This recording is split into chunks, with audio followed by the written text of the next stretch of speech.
Good day mga katropa. So for today's video, maglo-local ride lang tayo. Dito lang tayo sa may Bun route. Masyadong malamig talaga, nakatamad magbike. Alas 7 na pero ang temperature 13.8 degrees. Kailangan natin magsipag mag-ride dahil next Saturday na yung KU Challenge.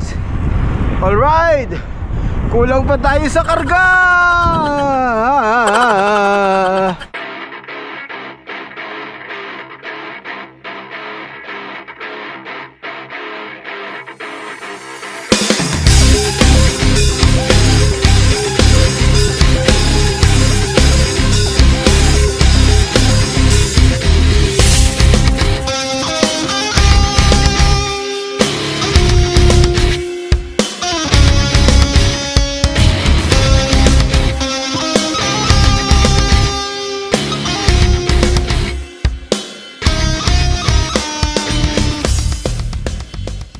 Late na tayo kaya dito natin sila sasalubungin sa may Monte. Diyan sa pag may roundabout, diyan natin sila antayin. Ganda ng panahon talaga lamig. Ayan na sila Ba, ang dami rin nila Malamang madrop tayo dito. Malalakas to Ang dami nila 7. Nakadikit na tayo. So 8 riders. Malalakas ang lineup. Ganda ng sunrise. Wala si Coach Jose Sineryoso niya ata yung sinabi ko kagabi sa GC namin.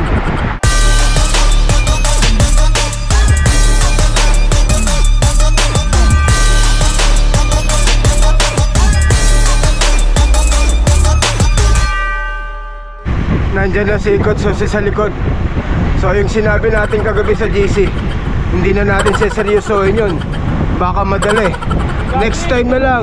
At next time hindi natin sasabihin yung plano Ayan Sakit Ano na ngayon? Dito lang. Asan si Papi? Si Papi. Congratulations Papi sa kay Scarlett. Grabe. Scarlett. Napakaganda ni Scarlett. Weekly new bike? Matindi si kay Scarlett. New Year, Pasko, birthday.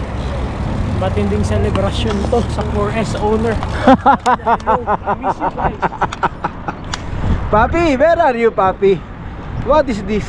Weekly new bike?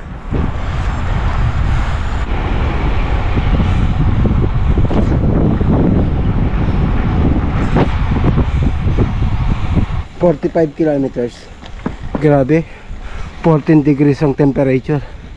So magkakape lang kami dito sa Bun. Yeah, this is Jotan.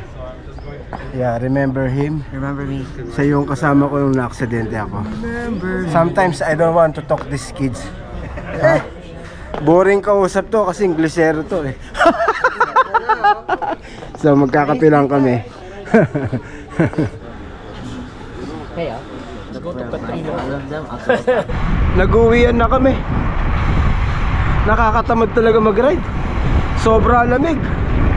Next week na yung KU pero kulang na kulang pa rin yung ensayo natin. Sa mga hindi nakakaalam sa KU, para itong ODAX. Ang pinagkaiba lang nito, kumbaga sa ODAX may dadaanan kang checkpoint, magpapatatak ka. Dito hindi na kailangan yon. May dadaanan ka lang parang device, parang na-monitor ka na dumaan lang doon.